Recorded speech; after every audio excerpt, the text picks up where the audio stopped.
हम लोग अब तक पढ़ चुके हैं what is absolute gravitational potential energy. वो क्या था? The work done in bringing a mass from infinity to its point of concern against the gravitational field. कैसे निकालते थे? अगर कोई एक पॉइंट P में ग्रेविटेशनल पोटेंशियल है Vp, तो वहीं पे अगर कोई मास m को रखा जाएगा तो उस मास का ग्रेविटेशनल पोटेंशियल एनर्जी कितना होगा? m into Vp। और ये जो पोटेंशियल एनर्जी है ये विथ रिस्पेक्ट टू इंफिनिटी है, इसको हम लोग एब्सोल्यूट पोटेंशियल एनर्जी कहते हैं। और ग्रेविटेशनल पोटेंशियल एनर्जी हरदम नेगेटिव होता है। क्यों नेगेटिव होता है? Because potential is a negative quantity. Why potential is a negative quantity? क्योंकि उसका डेफिनेशन ही ऐसा कहता है। डेफिनेशन क्या कहता है? Potential at any point is defined as the work done against gravity in bringing a mass from infinity to the point of concern. लेकिन हम तो जानते हैं क्या कि gravitational force is always attractive. जब भी हम कोई चीज को इंफिनिटी से उस पॉइंट तक लेके आएंगे, work will be done by gravity, work done by gravity will be positive. पर पोटेंशियल तो वर्क डन अगेंस्ट ग्रेविटी है ना, तो वर्क डन अगेंस्ट ग्रेविटी क्या हो गया? Negative. So potential is a negative quantity और scalar quantity because it is the work done negative quantity है। पोटेंशियल नेगेटिव हो गया तो पोटेंशियल एनर्जी भी नेगेटिव हो गया। ठीक है, आज हम लोग देखेंगे potential energy of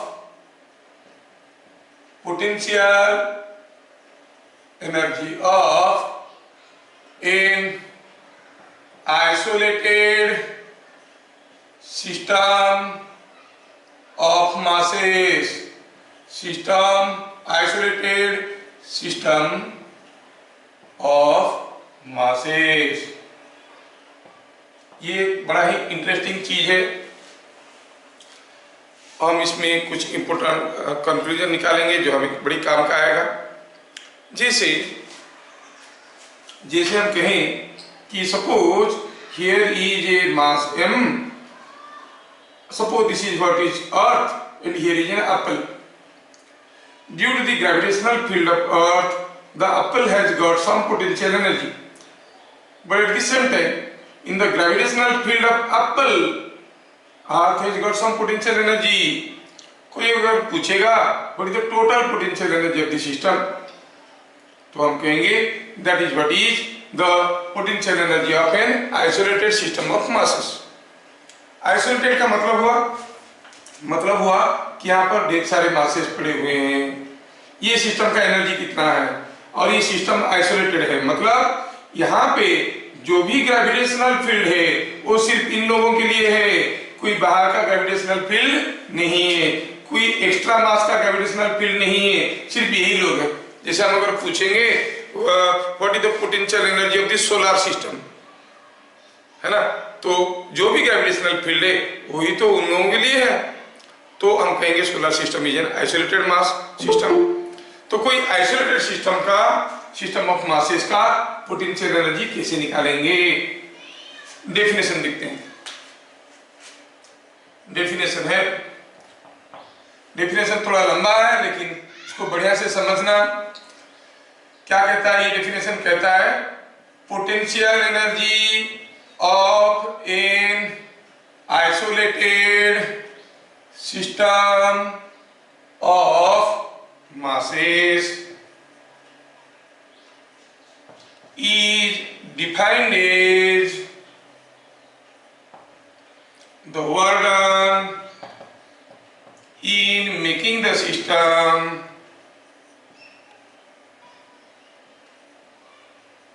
by bringing the masses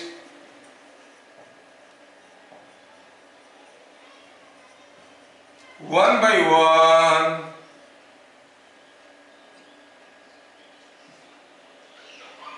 थोड़ा सा मिटाता हूं इसको। Work done against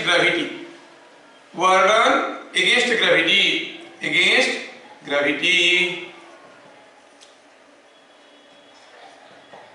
in making the system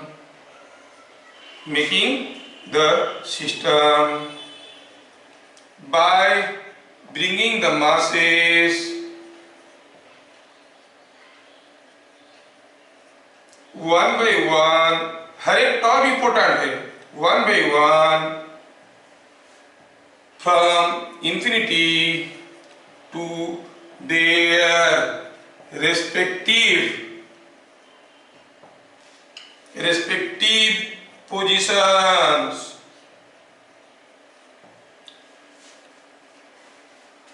ठीक है, to their respective positions.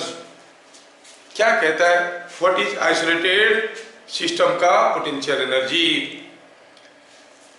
ठीक है, इट इज गिवन बाय, लिख देता हूं फिर आगे बढ़ाएंगे।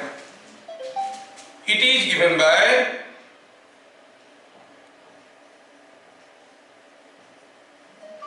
half of, it is given by half of sum of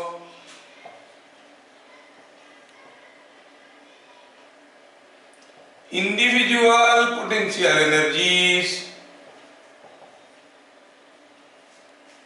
individual potential energy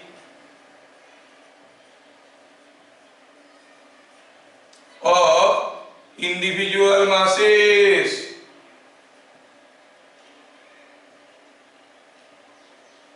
थोड़ा समझाता हूं चीज क्या है, फिर हमें करने में आसान हो जाएगा। पहले पूरा चीज को समझने की कोशिश करिए। सपोज हम कहेंगे कि यहाँ पर ढेर सारे मासेस पड़े हैं, ऐसे करके 3 मास पड़े हैं, M1, M2, M3 ऐसे करके मासेस पड़े हैं। तो आपको क्या करना है? निकालना है what is the potential energy of this system. कैसे निकालना है? पहले सारे मास को भगाओ, सारे मास को भगा दिए, देन ब्रिंग देम 1/1। M1 था at position A, M2 was at position B, M3 was at position C। चलिए अब मैं क्या करता हूं, पोटेंशियल एनर्जी निकालना चाहता हूं। It is the work done against gravity in making the system. पहले पूरा तोड़े, फिर अभी बना रहे हैं। कैसे बनाएंगे? बाय ब्रिंगिंग द मासेस 1/1, एक एक करके लेके आएंगे। कहां से? इंफिनिटी, कहां तक? To their respective positions. मतलब हम सारे को पहले भगाएंगे। पहले M1 को लेके आएंगे। M1 को कहां पर लेके आएंगे? To the position of A। जब हम M1 को लेके आए, सारे को तो भगा चुके थे ना, there was no gravitational field. If there is no gravitational field, what is the work done against gravity? 0, क्योंकि कोई gravitational field नहीं था। So work done in bringing M1 is 0. अब हम M2 को लेके आएंगे, कहाँ पे? To the position of B। जब हम M2 को लेके आए इंफिनिटी से यहाँ तक, तब ऑलरेडी M1 था, 1/1 ला रहे। ठीक है, जब M2 को लेके आए 1/1 ला रहे, ऑलरेडी M1 था। Some work is done in bringing M2, so you say that is W2. Then I bring M3 to the position C. जब M3 को लेके आया तब क्या हुआ? तब ऑलरेडी M1 और M2 प्रेजेंट थे। Obviously some work will be done by against the gravitational force.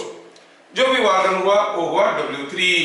तीनों वर्क को जोड़ दीजिए, जो टोटल वर्क डन हुआ that is the potential energy of the system. जो टोटल वर्क डन हुआ that is the potential energy of the system.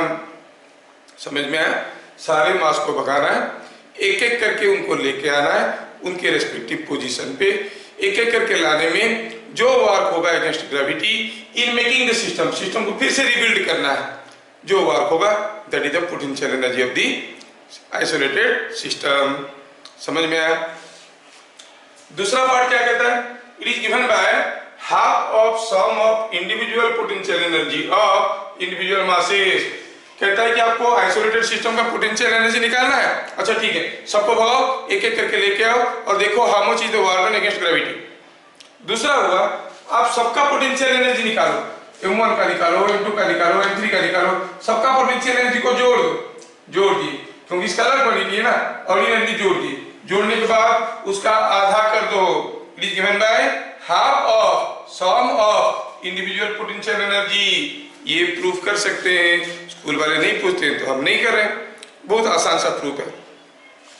तो हम क्या कहेंगे, हम कहेंगे ये जो डेफिनेशन से हम लोग देखे, क्या देखे कि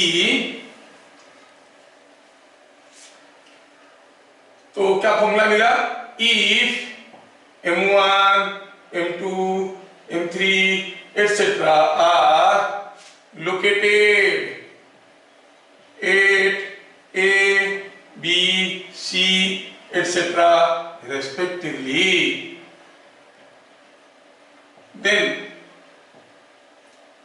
potential energy of system क्या है, it is half of sum of potential energy of individual masses। m1 कहाँ पे, A पे, तो m1 का पोटेंशियल एनर्जी कितना हुआ, m1 into potential at A plus m2 into potential of B plus m3 into potential at C। ठीक है, चाहो तो आप इसको कुछ ऐसे लिख सकते हो, समेशन ऑफ mi vi, ठीक है, summation of mi vi by 2 half of sum of mi vi, सबका पोटेंशियल एनर्जी निकालो और जोड़ो। ठीक है, एक दो क्वेश्चन करेंगे तो आपका आइडिया पूरा क्लियर हो जाएगा। Let me clarify this. ठीक है, जैसे मैं अगर जनरलाइज करके एक सिस्टम फॉर्मूला निकालना चाहता हूं, आप लोग तो स्टेटमेंट ले चुके हो, let me develop a formula for a 2 mass system. मिटाता हूं इसको,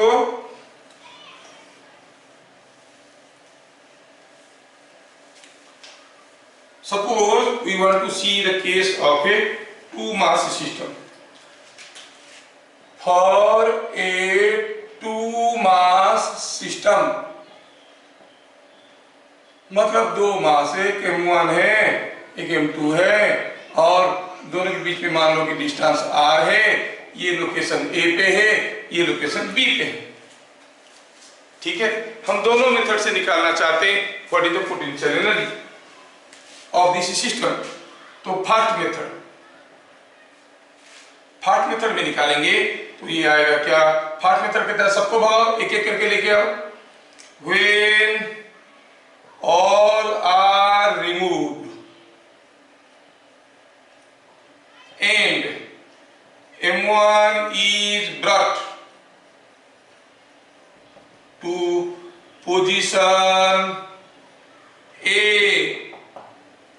W1 work done against gravity. क्या आप में से कोई बताएगा कितना होगा? दोनों मास को भगा दिए, अब m1 को पहले लेके आए, क्या वर्क होगा? वर्क डन अगेंस्ट ग्रेविटी क्या होगा? दोनों मास को निकाल चुके हैं, m1 को लेके आए, क्या होगा? फिर दोनों मास को रिमूव कर दिए। ये बड़ी इंटरेस्टिंग चीज है, आप सही बताएं, लेकिन हर जीरो से पहले सर मत बोलो, सर को खराब लगता है, सर को हीरो बोलना है, सर को जीरो बोल देते हो। एनीवे, तो हो गया जीरो। क्या मिल गया? W1 is coming out to be zero, क्योंकि कोई ग्रेविटेशनल फील्ड नहीं था। अच्छा, W2 work done against gravity in bringing m2 from infinity to b। अब हम m2 को लेके आए, ऑलरेडी m1 है, हम 1 kg लेके आते तो यहां पर क्या बनता? Potential at point b, that into m2 के लेके आए तो m2 इंटू vb। 1 kg लेके आते वाटर क्या होता? That is the potential at point b। अब हम m2 को लाए, क्या वर्क होगा? m2 into vb। But 1 kg लाते तो पोटेंशियल क्या होता? vb होता। vb कितना है? Minus gm1/r। प्रीवियस क्लास हम लोग पढ़ चुके हैं, potential due to a point mass at a distance r। अब हम लाए m2 तो क्या वर्क हुआ? दिस। तो अब क्या कहोगे? Gravitational potential energy is equal to W1 plus W2। जोड़ो, ये तो जीरो था, इसके साथ जोड़ोगे क्या आंसर आएगा? Gm1 m2/r। ये फॉर्मूला को आपको याद रखना पड़ेगा। ये हुआ फ्रॉम द फंडामेंटल डेफिनेशन। ठीक है, ये फंडामेंटल डेफिनेशन से बन गया। अभी चलो दूसरे फॉर्मूले से देखते हैं। दूसरा फॉर्मूला क्या कहता है? It is half of sum of individual potential energies, है ना? तो हम कहेंगे second method, VA potential at A due to M2। M2 के लिए यहाँ पर कुछ पोटेंशियल हो रहा है, कितना हो रहा है? -GM2/R। VB पोटेंशियल यहाँ पे कितना है? A के लिए है, कितना है? पोटेंशियल एट B ड्यू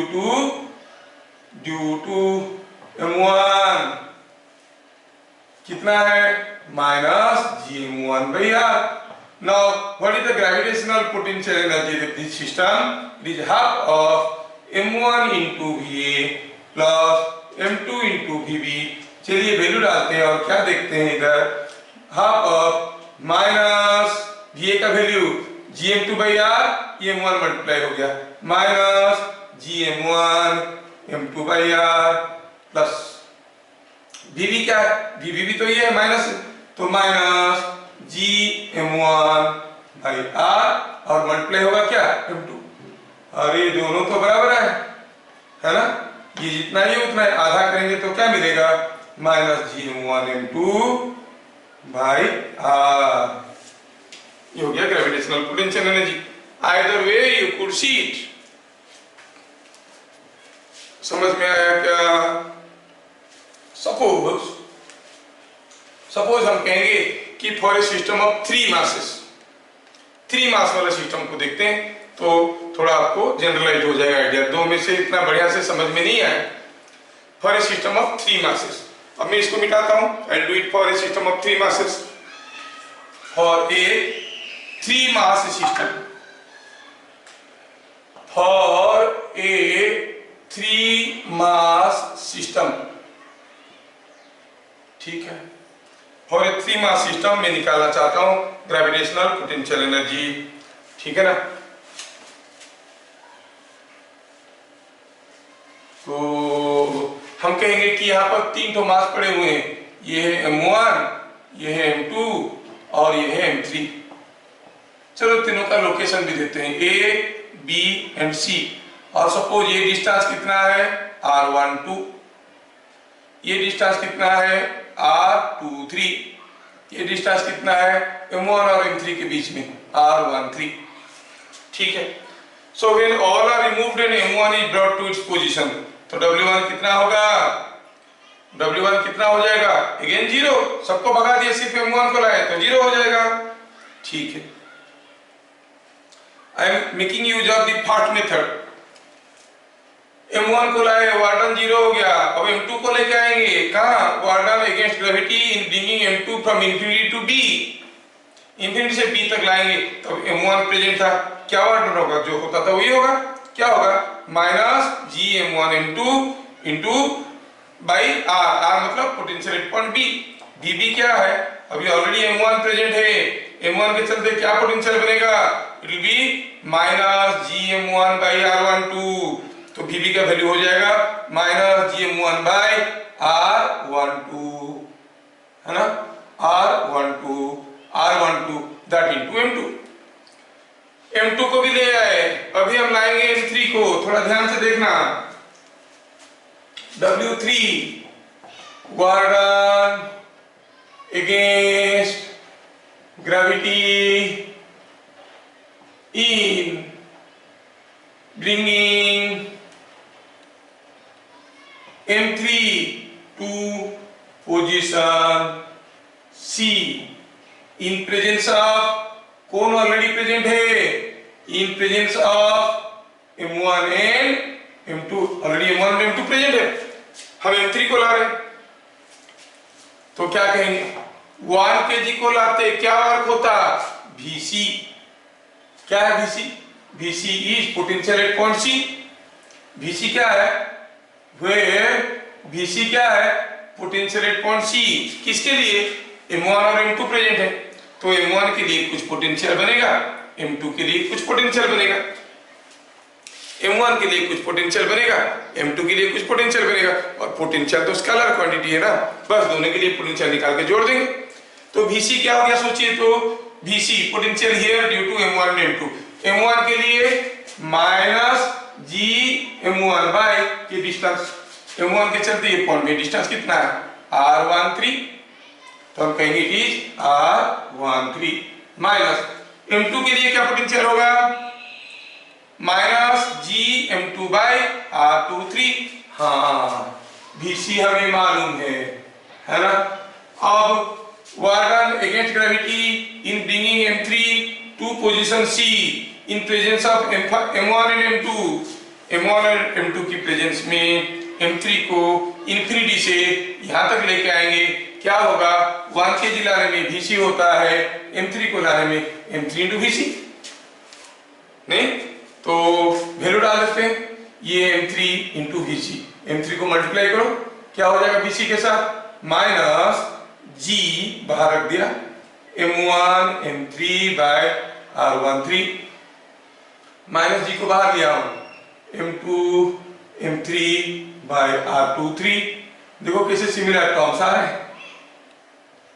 हाँ तो ग्रेविटेशनल पोटेंशियल एनर्जी कितना है आप कहोगे gravitational potential energy is sum of the total work sum of the individual work in bringing individual masses. W1 तो 0 था, W2 ये था, W3 हो रहा, तीनों को मिलाओ क्या आएगा देखो तो ये आएगा माइनस जी, इसमें से भी कॉमन जाएगा, दोनों में माइनस जी है बाहर आ गया, अंदर रह गया m1 m2 bye r12 m2 m3 bye r23 m1 m3 bye r13। समझ में आया? So gravitational potential energy of the system is coming out to be this. समझ में आया? आप कहोगे सर सेकंड मेथड में करिए, कर सकते हैं, सो सिंपल। आप सेकंड मेथड में भी करिए, क्या करना पड़ेगा पहले VA निकालना पड़ेगा, जैसे VC निकाले, VC किसके लिए निकाले इन दोनों के लिए VC निकाले, सिमिलरली इन दोनों के लिए VA निकालो और इन दोनों के लिए VB निकालो, फिर m1 VA m2 VB m3 VC करो, उसका आधा करो, आपको यही चीज मिल जाएगा। And that is a homework for you to verify. असलियत तो ये है, बुक में ये वाला डेफिनेशन वाला फॉर्मूला दिया है लेकिन वो दूसरा वाला अवेलेबल नहीं है, half of sum of potential energy, ये वाला चीज अवेलेबल नहीं है। तो वो वाला फॉर्मूला जानने से आपको आसान हो जाएगा कैलकुलेशन।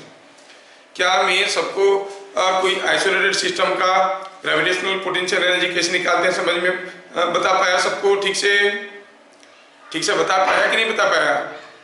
हाँ सर। हाँ तो फिर से रिपीट कर देते हैं। कोई एक सिस्टम ऑफ मासेस है, उसका पोटेंशियल एनर्जी क्या है, पूरा सिस्टम को भगाओ, एक एक करके लेके आओ, bring m1 from infinity to its position, देखो कितना वर्क हुआ, क्या वर्क हुआ, कोई नहीं है, अकेला ही है, कोई ग्रेविटेशनल फील्ड नहीं है तो कोई वर्क नहीं हुआ। फिर m2 को लेके आओ, जब m2 को लेके आए तब ऑलरेडी m1 था, कुछ वर्क होगा। फिर m3 को लेके आओ, जब m3 को ला रहे हो m1 m2 दोनों प्रेजेंट थे और कुछ वर्क होगा, सारा वर्क को जोड़ दो, that is the energy of the system. समझ में आया? So gravitational potential energy of an isolated system of masses is defined as the work done against gravity in making the system by bringing the masses one by one from infinity to their respective positions। Numerically कैसे निकालते हैं उसको? हम हर एक मास का potential energy निकाल देंगे due to the presence of other masses. A, B, C तीन मास है, B और C के लिए A में क्या पोटेंशियल एनर्जी है, A और B के लिए C में क्या पोटेंशियल एनर्जी है, C और A के लिए B में क्या पोटेंशियल एनर्जी निकाल देंगे, सारे का पोटेंशियल एनर्जी को जोड़ के आधा कर देंगे तब भी आ जाएगा। तो मैं आपको दो टेक्निक भी बताया कि gravitational potential energy of isolated system of masses कैसे निकालते हैं, है ना। और पोटेंशियल एनर्जी चीज ऐसा है कि एनर्जी क्या पढ़े थे हम लोग, it is the ability to do work. Potential energy is the ability to do work, mechanical energy है। कोई भी सिस्टम अगर काम करेगा तो उसका एनर्जी घटेगा नहीं। whenever work is done by a system force, energy of the system will decrease। when I bring pen down, ये पेन को नीचे लाया, work is done by gravity, potential energy घट गया। when I take the pen up, work is done against gravity, potential energy बढ़ गया। Similarly अगर दो ठो मास है, 2 मास है, इन दोनों के बीच में मैं डिस्टेंस को ज्यादा करूंगा, तो बताओ पोटेंशियल एनर्जी बढ़ेगा कि घटेगा? आपको सोचना क्या है? मेरे सोचना है कि when I am increasing the distance between them, work is done by gravity और अगेंस्ट ग्रेविटी। ग्रेविटेशनल फोर्स कैसे था? अट्रैक्टिव था, मैं उसको जबरदस्ती दूर ले रहा हूं, तो work is done by gravity और अगेंस्ट ग्रेविटी, अगेंस्ट ग्रेविटी, तो फिर पोटेंशियल एनर्जी बढ़ेगा। जैसे दूर लेंगे पोटेंशियल एनर्जी बढ़ेगा, पास लाएंगे पोटेंशियल एनर्जी घटेगा, because work is done by gravity, है कि नहीं? जैसे अभी अभी हम लोग देखे, अगर 2 मास है m1 एंड m2 और इनके बीच में डिस्टेंस r है, तो अभी अभी हम लोग देखे थे कि जो पोटेंशियल एनर्जी था वो क्या था? Minus gm1m2/r। अभी अभी for a system of 2 masses derive किए। अभी अगर हम r को बढ़ाते हैं, मतलब ये दोनों दूर जा रहे हैं, r बढ़ेगा तो ये क्वांटिटी तो घटेगा, but there is a minus sign. -2 बढ़ा है कि -3 बढ़ा है? -2 बढ़ा है, मतलब r बढ़ेगा, ये क्वांटिटी घटेगा, but there being a minus sign, overall quantity बढ़ेगा। हम कहेंगे r को बढ़ाओ पोटेंशियल एनर्जी बढ़ रहा है, r को घटाओ पोटेंशियल एनर्जी घट रहा है। समझ में आया ना? That is what I am telling. r को बढ़ाने का मतलब you are taking the masses away from each other, work is done against gravity. बताओ अभी अगर तुम लोगों को समझ में आ गया, कोई बम रखा था, उसको थोड़ा सा आग लगा, वो एक्सप्लोड कर गया, तो बम का जो ग्रेविटेशनल पोटेंशियल एनर्जी था वो बढ़ गया कि घट गया? कौन बताएगा? When the bomb explodes, gravitational potential energy of the bomb increase और डिक्रीज? सोच के बताइए। When the bomb explodes, the fragments go away from each other. When the masses are going away from each other, work is done by gravity or against gravity? Against gravity, because yes, तो potential energy बढ़ रहा है। When the bomb explodes, the gravitational potential energy increases. समझ में आया? Okay, अब इसके related हम लोग कुछ न्यूमेरिकल्स भी देखेंगे और ज्यादा फंडामेंटल क्लियर हो जाएगा। ओके।